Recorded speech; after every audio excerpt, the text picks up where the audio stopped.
Today, we're diving into something most of us do without a second thought: recycling.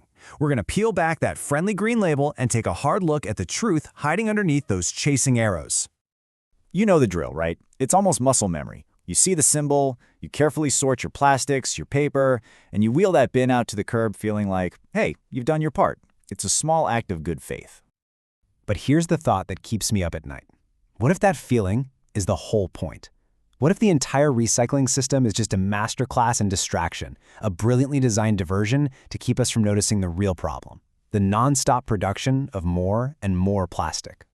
To really get it, we have to start with the basics, the actual physical and chemical limits of recycling plastic. Because, well, this is where the whole story really starts to unravel. So let's look at the two plastics you probably see every single day. Over on the left, you've got PET, number 1 plastic. Think water bottles. It's the most recycled, but here's the thing. It was designed to be used exactly once, and when you heat it, it can actually leach a toxic heavy metal called antimony.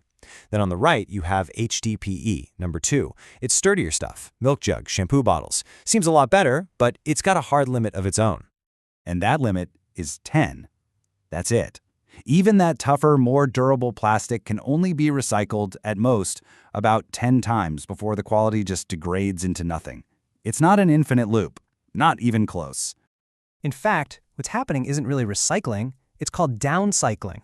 That old bottle isn't magically becoming a new bottle. Nope, it's being turned into something of way lower quality, like pipes or carpet fiber. This isn't a circle of life for plastic. It's just a slightly longer, one-way street to the landfill. So, what's the industry's big, futuristic answer to all this? They call it chemical recycling, and the sales pitch sounds perfect.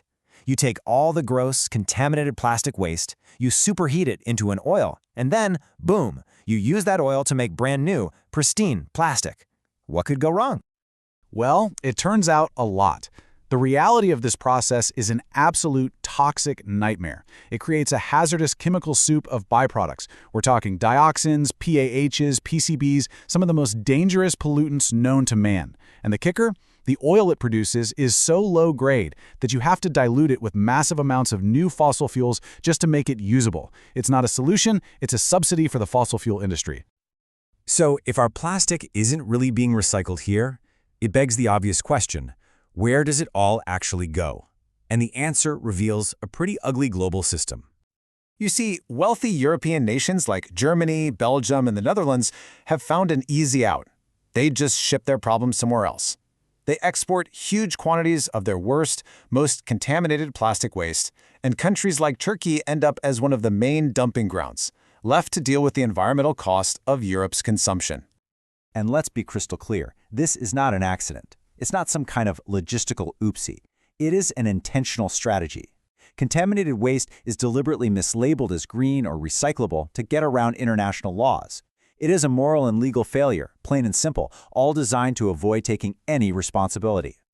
Now, this exported waste, this toxic burden, it doesn't just vanish into thin air. It comes back to us in the most intimate way possible, inside our own bodies. This has gone way beyond an environmental issue. The plastic crisis is now a full-blown public health catastrophe, and it's affecting every single one of us. We are all right now breathing and eating tiny plastic particles, and the biological evidence is just devastating. Study after study confirms that exposure to microplastics triggers a whole cascade of damage in the body, from chronic inflammation and a weakened immune system to actual cell and tissue damage. These aren't just harmless little specks. And the threat is getting more real and more immediate by the day. We've had studies linking microplastics to cancer and reproductive issues for a while now. But then, in March of 2024, a landmark study dropped. It discovered that people with microplastics lodged in the plaque of their arteries had a dramatically higher risk of having a heart attack, a stroke, or dying. This is a direct, measurable link between plastic and our biggest killers. And it's not even just the particles. It's the toxic forever chemicals that are hitching a ride on them. That antimony from the PET bottles, the dioxins and PCBs from so-called chemical recycling.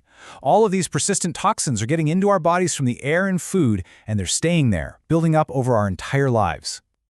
So you have to ask yourself, why? Why does this broken, toxic system keep chugging along? Why aren't we slamming on the brakes? Well, to get that answer, all you have to do is follow the money. 251 million euros. That is the bare minimum that the world's 5 largest oil and gas companies have spent since 2010 just to lobby and influence climate policy in the EU. That is the price of protecting their profits from plastics, which are, of course, made directly from fossil fuels.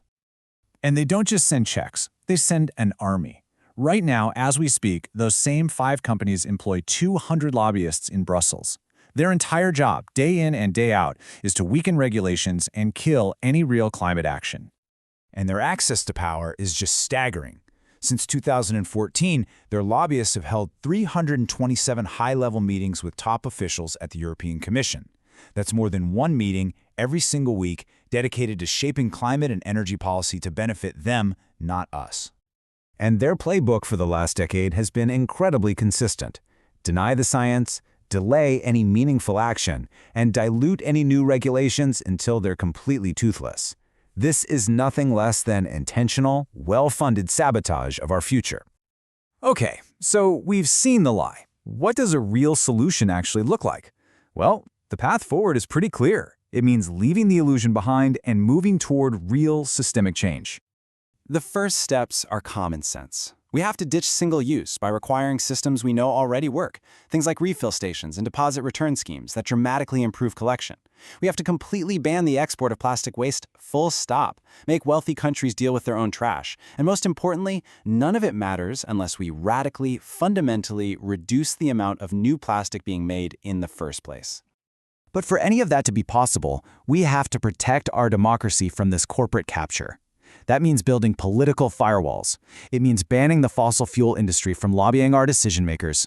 It means closing that revolving door that lets industry insiders become the very regulators who are supposed to hold them accountable.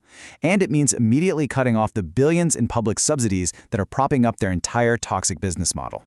Which brings us to the one final question. After seeing the broken promises, the devastating health costs, and the deep-seated political corruption, the choice becomes incredibly simple. Who do we want steering the ship? The public, who has to live with the consequences of this crisis, or the polluters, who profit from creating it?